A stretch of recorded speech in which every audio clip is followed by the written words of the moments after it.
बैसाख पूर्णिमा का खिला हुआ चांद, निरंजना नदी का खामोश किनारा, मंद मृदुल बहती बयार।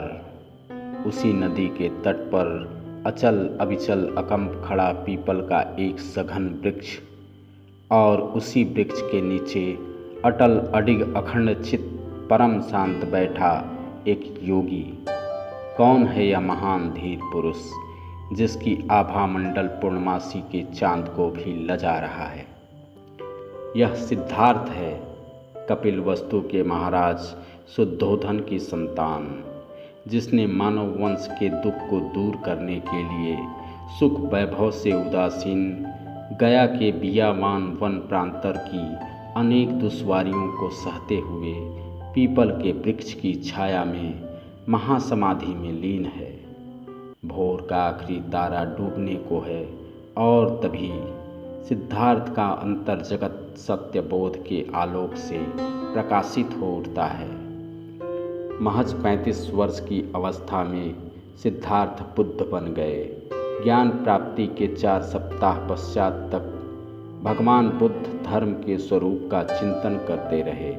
तत्पश्चात निकल पड़े दुख, पीड़ा और संताप की अग्नि से झुलसते हुए मानव पर अमृत वर्षा करने के लिए। आषाढ़ की पूर्णिमा आते आते भगवान बुद्ध वाराणसी के निकट सारनाथ पहुँचे।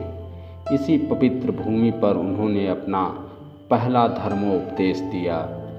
उन्होंने कहा, जीवन दुख है, दुख का कारण है और इस दुख के कारण से मुक्त होने का उपाय भी है। मनुष्य संसार के इन दुखों से भागकर इससे पलायन करके मुक्त नहीं हो सकता।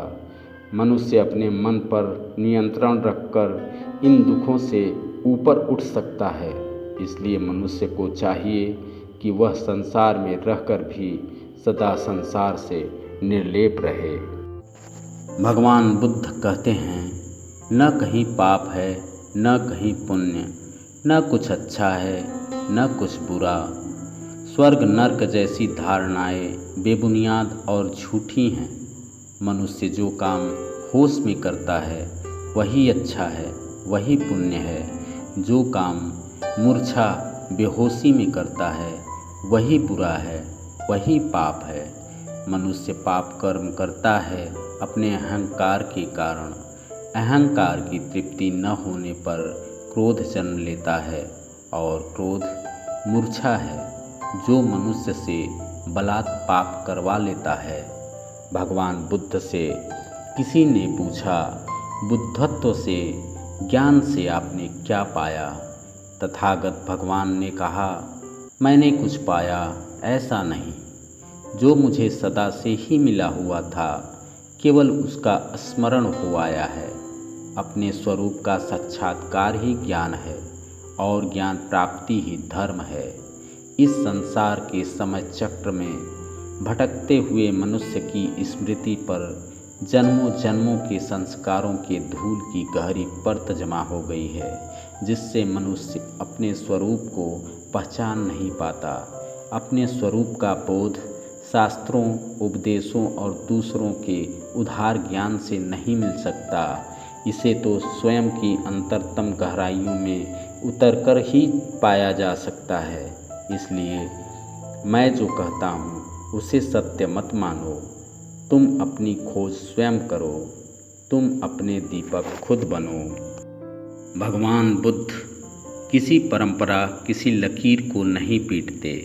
उनका कहना है, वेद, बाइबिल, गीता, कुरान में ऐसा लिखा है इसलिए मान लो। कबीर, कृष्ण, महावीर ऐसा कहते हैं इसलिए मान लो। वो कहते हैं, मैं ऐसा कहता हूँ इसलिए मान लो। फिर तुम कभी अपनी मंजिल नहीं पा सकोगे। जब तक तुम जानना मत, तब तक मानना मत। खोजना, अपने जीवन को खोज में लगाना। इसे मानने की ज़रूरत नहीं है। मान गए तो तुम ठहर जाओगे उस डबरे की तरह जो एक दिन सड़ जाता है।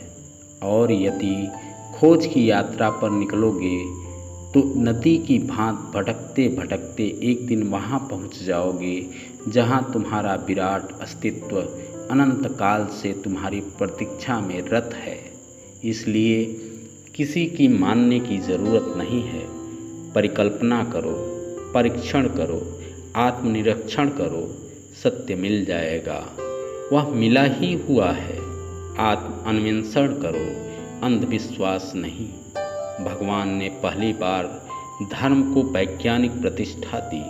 उन्होंने कहा, यात्रा तो तुम कर ही रहे हो, पर यात्रा करने की तुम्हारी दिशा उल्टी है।